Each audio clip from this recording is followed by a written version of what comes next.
who's the greatest comic of all time? Well, I don't think there is a greatest comic of all time. Is it Norm Macdonald? Norm Macdonald was one of the greats for sure. Well, by the way, actually, on that topic, what do you think about his? I think as a person who is fascinated by the fear of death and death, I think it was a truly genius thing to release a special after you're dead. I don't know how that works. I haven't seen the special. Have you? It's not. Yeah, it's called, I think, Nothing Special, Which sounds like something Norm would say. And it's basically him in front of. I mean, I imagine he wouldn't have wanted it edited that way because it's made to look nicer than I think he probably would have preferred it. But it's him in front of the screen, like on a Zoom call, doing jokes without cold. Really? Yeah. And somehow, given his like dry, dark humor, it works. Because it's almost making fun of itself. Almost making fun of that hole that we were stuck alone inside. And because he's still acting as if he's in front of the audience and is almost making fun of the fact that this is what we're forced to do. I mean, it's quite genius. It's really well, and the jokes are really good. But it also makes you realize how important laughter is from the audience, the energy from the audience. Because, but there's also an intimacy because it's just you and him. Because you're listening to it, there's no audience. Yeah. So that's, I don't know. I think it's quite genius. And he's, of course, there's certain comics that are like, not only are they funny, but they're truly unique in like they're not in terms of friendship and all that kind of stuff, but in terms of comedy, they're an island. Yeah. It's like Mitch Hedberg probably is that. Of course, a lot of people then start to imitate them and so on. But Stephen Wright. Yeah. I mean, there's like people who are like, Dave Chappelle, who's like probably one of the greats, but he's just like raw funny. Yeah. I don't know if he's an island. He's just raw. Yeah, I know what you're saying. An outlier, a unique individual. Yeah, he's just great. Norm was definitely unique in his greatness. Like there's only one Norm, who's got a very specific style. Is there a reason you guys weren't? It doesn't seem like you guys were close. I mean, I loved him. He was great. I always enjoyed talking to him. We just didn't work together that often. We weren't around each other that often. That's all it was. But it wasn't like, I loved him though. He was a great guy. I had a funny story about it, Norm. Twice, just randomly, I was on airplanes next to him. Yeah. Seated right next to him. Just totally random. Yeah. And one time, we're on this airplane and we're having this talk. And he's like, yeah, I quit smoking. I was smoking a lot and it's terrible smoking. It's terrible for you. And we have this great conversation. We get off the plane and he sprints towards a store and buys cigarettes, like in the airport, and is lighting it on the way out the door. And I go, I thought you quit smoking. He goes, yeah, I did. But all that talking about smoking made me want to smoke again.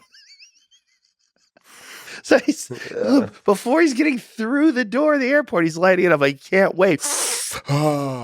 He can't wait to get that cigarette in him. He was just so crazy and impulsive and loved to gamble. He loved gambling. And in that way, he embodied the joke. Like you can't even tell. There's certain people just like live in a non sequitur, ridiculous, absurd, funny way. Yeah, that was him. I mean, nonstop. It's just there was nothing artificial about Norm. That was who he was. His brilliance was his essence. That was who he was. But it's in terms of like the greats, the godfather of it all is Lenny Bruce. I mean, I have a bunch of Lenny Bruce concert posters at my house and photos that I have framed. And Whitney Cummings actually gave me this brilliant photo of him when he got arrested for one of the times when he got arrested for saying obscene jokes. He was the most important figure in the early days of comedy because he essentially gave birth to the modern art form of stand-up comedy.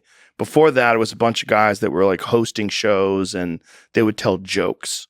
They would just like, two guys walking to a bar, that kind of stuff. Yeah. And he would talk about social issues. He would talk about life. He would talk about language. He would talk about laws. And it was just, he was the very first guy who did modern stand-up. And what's fascinating is if you go and you try to watch it, if you try to watch Lenny Bruce today, it doesn't work because society has evolved. Like in many ways, art is a window, especially like pop culture art or modern, at the time, culture art. Art that discusses culture is a window into that time period. It's a little bit of a time machine. So you get to you have to put yourself, what was it like to be in 1963? Mm-hmm. What was he say in 1963? What was this like to hear him say this? And the civilization that existed in 1963, although it looked pretty similar, they're all driving cars and they're all wearing suits and it seems normal. It's a different world. And the things that he was saying that are so taboo are so normal today that they're not shocking, and it's not that good. It's not that funny. Yeah, you have to do the same kind of stuff for, there's D.H. Lawrence has a book called Lady Chatterley's Lover. And I know it sounds ridiculous, but it was one of the early books, I believe over a century ago, that was very controversial for its sexual content. It's sort of one of the great books because it dared to actually talk about a woman cheating on her husband and do so in the highest form. And the same thing with Gulag Archipelago, talking about some of the darkest aspects of human history right when all of that stuff is forbidden, when it's banned. Because now it's not, yes, we all know this history, but when in the middle of it, when you're risking your own life, when you're risking your book being banned or burned or you being in prison, that's when it matters, taking that risk. Yeah, and no one took that risk more than Lenny Bruce. Lenny Bruce was arrested many, many times, and ultimately it wound up costing him his life. I mean, he died on the bathroom floor shooting heroin and trying to cope with all the lawsuits that he was going through. I mean, this guy was constantly being arrested and constantly going through lawsuits. And then his comedy deteriorated horribly. There's some footage of him towards the end of his career where he's essentially would go on stage with legal papers and read from the legal papers about his case. From then, it's Richard Pryor. From him, then the next great is Richard Pryor. And he had the most profound impact on me when I was a kid. When I was 15 years old, my parents took me to see Live at the Sunset Strip, which is Richard Pryor's concert film. And I remember very distinctly being in that audience and laughing and looking around at all the people in the audience who were falling out of their chairs, just dying laughing, just swaying back and forth. And I was laughing hard too. And I was like, my God, this guy's doing this just by talking. And I thought of all the great movies that I'd seen that I loved that were hilarious comedy movies. And I was like, nothing that I've ever seen is as funny as this. And all he's doing is talking. And that planted a seed in my head for my love of stand-up comedy and my curiosity about the art form. And that's what got me interested in, watching it on television and then ultimately going to open mic nights and then eventually doing it.